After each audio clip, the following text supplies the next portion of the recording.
Adding a bit of weight to your paddle with either tungsten or lead tape and tweaking it until it feels just right can make your most trusted paddle even better. But if you do it wrong, it can have the opposite effect. So I'm going to break it down and show you how to customize your paddle in the most simple and effective way possible. Let's do it.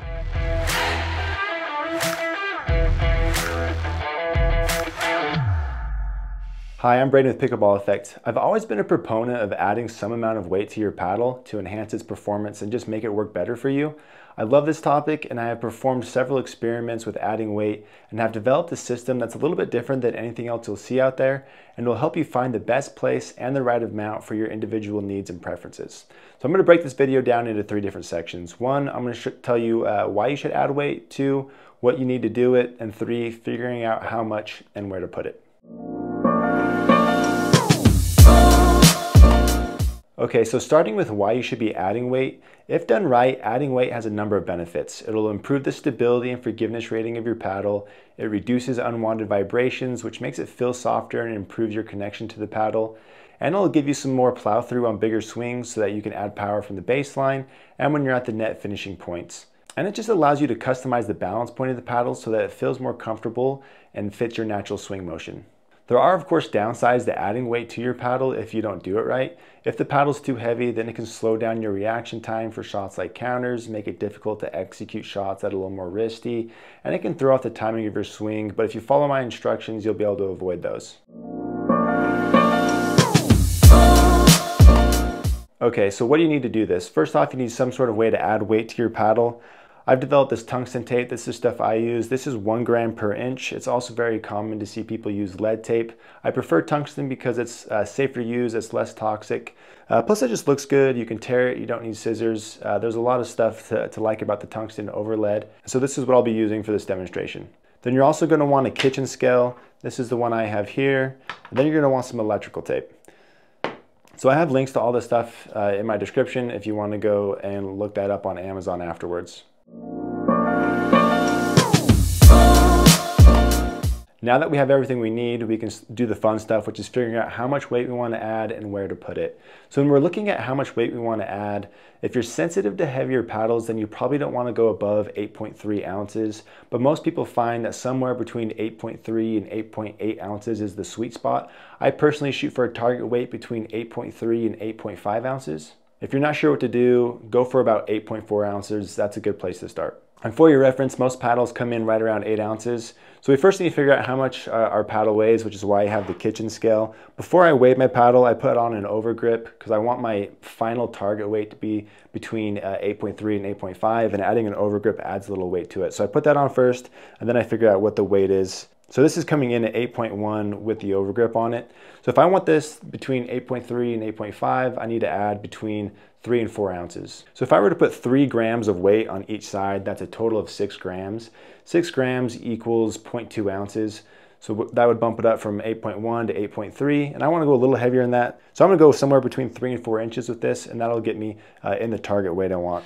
So my tungsten tape that I sell has like a little measuring tape on here. So this is what I'm going to use to measure it out. But you'll just put it on here. I'm going to go 3.5. I'm going to rip that. And then I already have another one ripped, but that's what we're going to do there. So this is the weight we're going to start with. Now we got to figure out where we want to put it. So I've done several experiments in the past and discovered that the most efficient place to add weight to get those benefits that we talked about earlier is going to be right here above the corner of the paddle.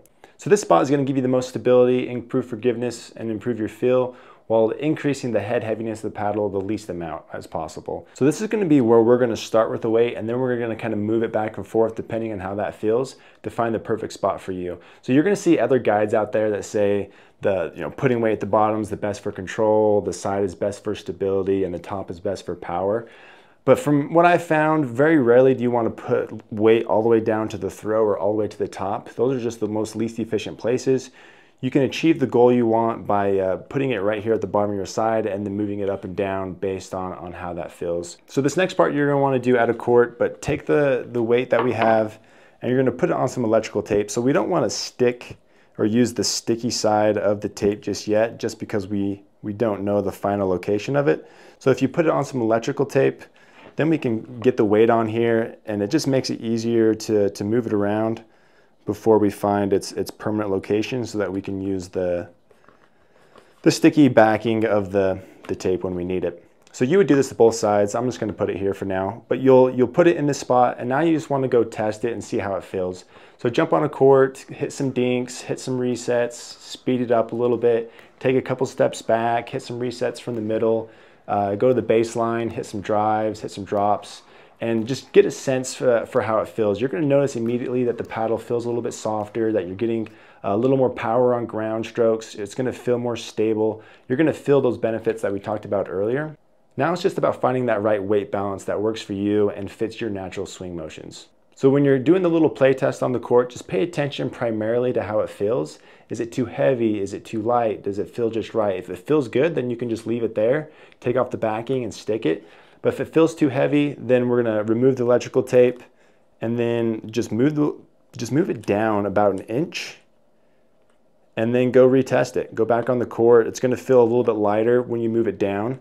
When you move it up, it's going to feel a little heavier. It's going to carry through the ball a little bit better. So when you're thinking of adjustments to make, if the paddle feels too heavy, just move it down. If it feels too light, then move it up a little bit. And after you make that first adjustment of moving it down or moving it up, and it still feels too light or it still feels too heavy, then just take, either add a little weight or take a little weight off. So if you moved it down and it still feels too heavy, then just rip off an inch of it and then try again. If you moved it up and it didn't feel heavy enough for you, it wasn't carrying through the ball like you want, then add an inch to it. So that's what you're gonna wanna pay attention to. Just pay attention to the balance until you find that right spot and you find the right amount that feels natural and feels good. And when you're testing it and you're adding, taking away, and moving the weight around, don't worry too much about what the exact twist weight or what the exact swing weight of the paddle is. You're just basing this all off of feel. Once you find that right balance of the weight that just fits your swing, then stick with it. So there you go. That's how you find the right spot and the right amount of weight that you want to use on your paddle that works for you. It just takes some experimentation. You'll find it, and when you do find it, you'll most likely be happy with the results. Almost everybody that I help add weight to their paddle that have never done it before are all shocked at how good it feels when you get that balance and and they discover the benefits of the added weight on there. So if you've never done it before, I'm excited for you to try it. If you have done it before but have never liked it, try this method until you find that right spot, and I bet it changes your mind. But if you do try this out, let me know what your experience is. I would love to hear it. Thanks for watching.